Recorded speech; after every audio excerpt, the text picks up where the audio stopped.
And now, a Boomer Alley video. I gotta tell you, I'm not much of a nostalgia guy. You know, I don't get that excited when friends send me those emails with the quizzes that ask whether you remember when the milkman used to deliver the milk right to your house. You know, I remember a lot of jokes about kids who looked exactly like their milkmen, but what difference does it make whether I can remember Princess Summer, Fall, Winter, Spring, or Charles Van Doren, or better yet, Mamie Van Doren, huh? Woof, huh? It just doesn't matter. If you can't remember some boomer icon, so what? We can Google Fanny Fox, the original Argentine firecracker, or we can go on YouTube and see all the soupy sales we want. We don't have to remember. It's all there for us.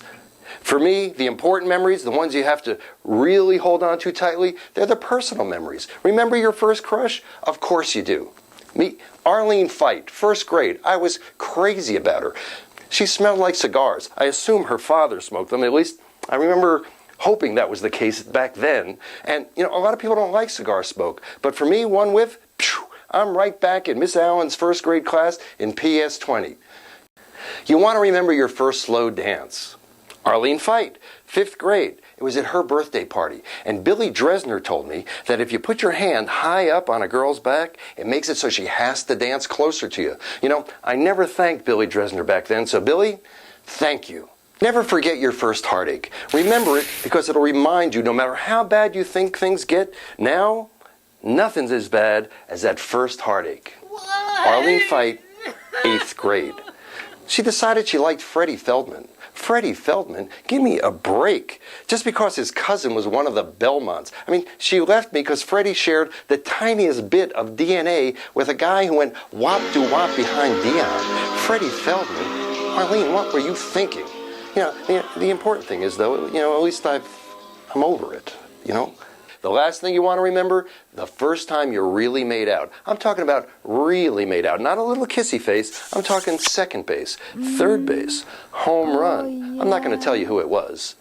Okay, it was Barbara Greenberg.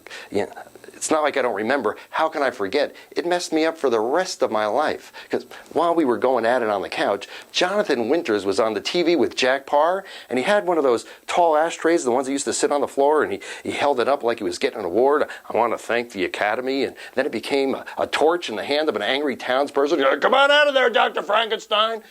It was killer stuff. I couldn't pay any attention to Barbara. Damn you, Jonathan Winters. You know, and then a lot of kids started playing Johnny Mathis records to get girls to make out with them, and I started playing Bob Newhart records. With Newhart, you get nothing. You know, I still can't have The Tonight Show on when I'm in bed with my wife.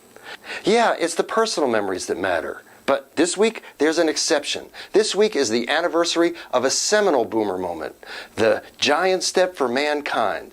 40 years ago, Neil Armstrong stepped on the face of the moon, and we all shared that excitement and that wonder and that pride. You remember it, I know.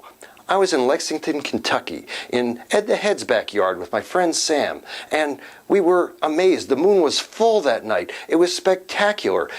I'm sure they planned it that way for the theatrical effect, but that night, there was no room for cynicism, just awe. Sam and I stood there saying over and over again, I can't believe it, man. He's higher than us. That night on the planet, we were all one. It was an amazing feeling. That's what I'm nostalgic for, that feeling.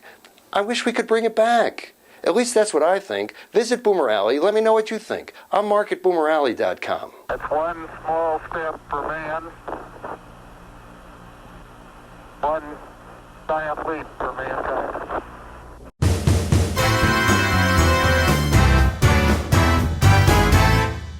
It's Boomer Alley, love.